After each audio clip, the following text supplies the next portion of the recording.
I grew up in country Queensland and joined the Air Force at the age of 18 in Brisbane.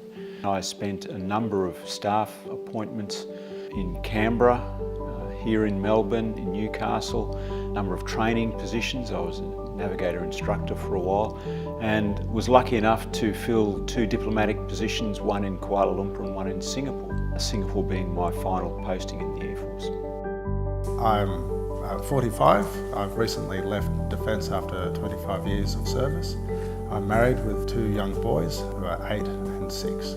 The thing that did surprise me was it has taken longer than I expected to find work, because I didn't have something lined up when I left, and I thought I'll get snapped up in a fortnight, so I'm not going to look for work because I want to have a break, but as it turns out it doesn't work that fast. When leaving Defence after 40 years, it's one hell of a security blanket to be getting rid of. So I spent a lot of time researching and preparing for that transition into civilian life. I undertook a number of transition seminars, and it was all about understanding the differences between military life and civilian life, the things that I would be responsible for that the Defence had nicely taken care of for me up until then, and in particular the issues of superannuation, healthcare, those sorts of things. My wife and kids were with Defence Health.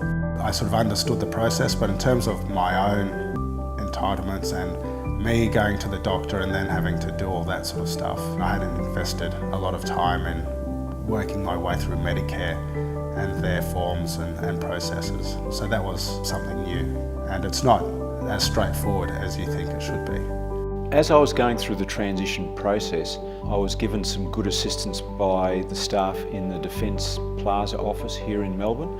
One of the things they gave to me was a list of advocates, and all the transition centres have a similar list, and I strongly recommend that if a list isn't given to someone separating, they seek one out. They can certainly put leaving members in touch with the advocates to help them through the various processes, whether it be DVA, counselling groups, whatever. The transition services do help a lot. During my time in Defence, like most other people, I've incurred injuries. I've been quite fortunate compared to other people in that my complaints are pretty low level and minor. I guess the worst thing that I've got is hearing loss and some tinnitus.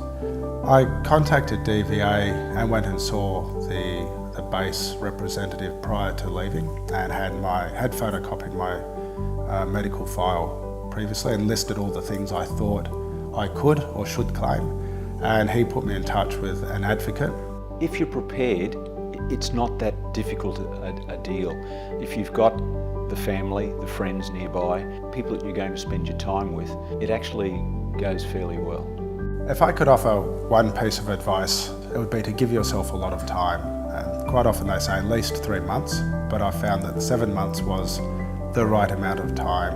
The one piece of advice I would give is prepare, have a plan, think it through, talk to people in the specialist fields, and just do not leave it till the last minute. Don't assume things will happen, make them happen.